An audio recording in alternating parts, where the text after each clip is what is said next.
आदत बने लग गई दिल में, बदलना कुछ समझ ना आवे। Let's go. आदत बने लग गई दिल में, बदलना कुछ समझ ना आवे। आदत बने लग गई दिल में,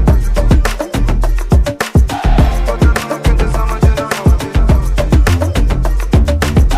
आदत बन लग गई दिल नूं, बदलना किंज समझ ना आवे। उस दिन नूं दिन ना गिणीए जिस दिन तू नजर ना आवे। आदत बन लग